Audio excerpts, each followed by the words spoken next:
જિંદગી તો બધા જીવવાના, પણ કોણ કોની માટે જીવે, કેમ જીવે, એના ઉપર બહુ મોટો આધાર છે. મજૂર તો શેરડીનું કોલું હાલતું હોય ને, શેરડીનો સિંચોડો ચાલતો હોય, એમાંય કોઈ મજૂરી કરવા ગયેલો હોય એને મજૂર કહેવાય. અને ગામડાઓમાં ખેતરમાં બોરડીઓના ઠૂઠા ખોદવા માટે જે રાખ્યો હોય એને મજૂર કહેવાય. બરાબર ને? શેરડીનું સિંચોડો હાલતો હોય રસ કાઢવાનો, ગોળ ગોળ બનાવવાનો, અને એમાં જે મજૂર હોય ને એને મજૂર જ કહેવાય. અને જે બોરડીઓના ઝાડા ખોદવા માટે રાખ્યો હોય એને મજૂર કહેવાય. પણ બેય મજૂરમાં ફરક કેટલો પડી જાય.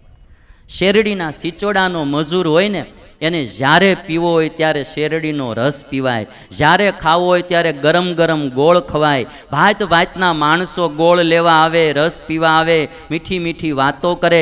સાંજે ઘરે જાય ત્યારે શેરડીના હાઠા જોતા હોય એટલા લેતો જાય, રસ છોકરાઓ માટે લેતો જાય, ગોળનું ભીલું લેતો જાય. કોઈ ના ન પાડે. આખો દાડો એને શેરડીનો ગોળ ખાવાનો, રસ પીવાનો અને મજૂરી કરવાની. અને ઓલા બોરડીના ઠૂઠા ખોદનારા મજૂરને તો આખો દિવસ ગમે એટલું ધ્યાન રાખે, ખાવા પીવા કાંઈ મળે નહીં, ઠામુકા કાંટા વાગે. અને ઠૂઠા ખોદવાના હોય એટલે એમાંથી ધૂળ ઉડે. ઘરે જાય ખંખેરે તે પાછેર ધૂળ નીકળે. છોકરા હાટું બીજું કાંઈ આવે નહીં. મજૂર તો બેય મજૂર જ છે, પણ એક શેરડીનો મજૂર અને એક બોરડીનો મજૂર, એમાં જો આટલો ફરક પડતો હોય ભાઈ, તો એક જિંદગી પોતા માટે જીવતો હોય અને એક ઈશ્વર માટે જીવતો હોય, એમાં ફરક કેટલો પડે. માટે ઈશ્વરને રાજી કરવા માટે જીવવું. સુખદેવજી મહારાજે ભાગવતના સાર રૂપે એટલું કીધું કે હે પરીક્ષિત, તસ્માત ભારત સર્વાત્મા ભગવાન ઈશ્વરો હરિ શ્રોતવ્ય કીર્તિતવ્યશ્ચ સ્મર્તવ્યશ્ચેચ્છતા ભયમ. ભગવાનનું ભજન કરવું. જે તમારા ઈષ્ટદેવ હોય એના રોજ મંદિરે દર્શને જાઓ, એના નામ જપ કરવા, એને પ્રાર્થના કરવી.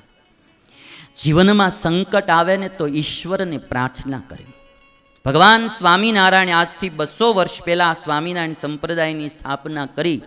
આ સંપ્રદાયમાં કોઈ પ્રકારની અંધશ્રદ્ધા નથી રહેવા દીધી, કોઈ પ્રકારનો વહેમ નથી રહેવા દીધો, કોઈ દોરા ધાગા નહીં, કોઈ પ્રકારની કોઈ લાલચ નહીં કે તમે આટલા રૂપિયા મૂકો તમારું આ કામ થાય, તમે આ કરો તો આ કામ થાય. ક્યારેય નહીં. સ્વામિનારાયણ મંદિરે જાઓ, ખાલી હાથે જાઓ, 2 હાથ જોડીને ભગવાનને પ્રાર્થના કરો. 1 રૂપિયાનો ખર્ચો નહીં, અગરબત્તી કરવાની સહી નહીં, નાળિયેર વધેરવાની સહી નહીં, ચૂંદડી ઓઢાડવાની છે, કાંઈ નહીં. ઈશ્વર તો એવો દયાળુ છે, તમારું દિલ હોય, ભાવ હોય એટલે ઈશ્વર તમારી પ્રાર્થના સાંભળે સાંભળે ને સાંભળે. કોઈ ઘણા એવું કહે છે ને કે ઈશ્વર કોને ભાળ્યો, ઈશ્વર કોને ભાળ્યો. તો એક ભાઈએ બહુ સરસ વાત કીધી, ઈશ્વર છે ને તો વાઈફાઈ જેવો છે. વાઈફાઈ, આજે આ વાઈફાઈ આવે ને, વાઈફાઈ જેવો છે. એ દેખાય ભલે નહીં, પણ યોગ્ય પાસવર્ડ નાખો એટલે તમારું ઇન્ટરનેટનું કનેક્શન લાગી જાય. આ વાઈફાઈમાં એવું હોય, યોગ્ય પાસવર્ડ નાખો એટલે કનેક્ટ થઈ જાય. એમ ઈશ્વર દેખાય ન દેખાય, પણ તમારા દિલની પ્રાર્થનાનો પાસવર્ડ હરખો નાખો એટલે એની હારે કનેક્ટ થઈ જાય. કનેક્ટ થઈ જાય, વાત પાકી છે. એટલા માટે એક સુરદાસ ઋષિના મંદિરે પર્વત ઉપર ચડીને જાય, રોજ જાય ને આવે ને પોતે પાછો આંધળો સુરદાસ. એક દિવસ કોઈ એનું બાવડું પકડીને એમ કીધું કે તમને દેખાતું નથી, તોય તમે આ રોજ મંદિરે દર્શને શું કરવા આવો છો? અને તેથી સુરદાસે એટલું કીધું તું, ભાઈ મને નથી દેખાતું, મારા ભગવાનને તો દેખાય છે ને કે મારો ભગત રોજ મંદિરે આવે છે. ભાવના હોય એટલે ભગવાન સાંભળે સાંભળે ને સાંભળે. 7મા સ્કંદમાં કથા આવે, તમે આમ જુઓ ને, પ્રહલાદે સાચો પાસવર્ડ નાખ્યો ને, મૂર્તિમાંથી ભગવાન પ્રગટ થયા એમ નહીં, થાંભલામાંથી ઋષિ પ્રગટ થયા છે. આપણી પ્રાર્થના, આપણી ભાવના ઈશ્વર સાંભળે સાંભળે ને સાંભળે. રાજાએ પ્રશ્ન પૂછ્યો કે સૃષ્ટિ કઈ રીતે થાય છે? અને ત્યારે પરીક્ષિત રાજાને સુખદેવજી મહારાજ કાળનું વર્ણન કરી બતાવે છે. અને તૃતીય સ્કંધમાં એવું કહ્યું કે આપણો 1 મહિનો પૂરો થાય ત્યારે પિતૃઓનો 1 દિવસ પૂરો થાય. આપણું એક વર્ષ મનુષ્યનું પૂરું થાય ત્યારે દેવોનો એક દિવસ પૂર્ણ થાય. આ ભાગવતમાં વર્ષો પહેલાં આવું લખાણું છે. આપણા એક મહિના પૂર્ણ થાય ત્યારે પિતૃઓનો એક દિવસ, આપણું એક વર્ષ પૂર્ણ થાય ત્યારે દેવોનો એક દિવસ પૂર્ણ થાય. અને આપણા 4 અબજ અને 32 કરોડ વર્ષ પૂર્ણ થાય ત્યારે બ્રહ્માજીનો એક દિવસ થાય. કળિયુગના 4,32,000 વર્ષ છે. હજી 5,000 વર્ષ ગયા છે અને 4,27,000 બાકી છે. અટાણથી કોઈએ કળિયુગ આવ્યો એમ કરવું નહીં. હજી તો બહુ બાકી છે. હજી તો તમે જોજો. 4,32,000 બીજા 4,32,000 એડ કરો એટલે 8,64,000 વર્ષ દ્વાપર યુગના. એમાં કળિયુગના વર્ષ એડ કરો એટલે 12,96,000 વર્ષ ત્રેતા યુગના.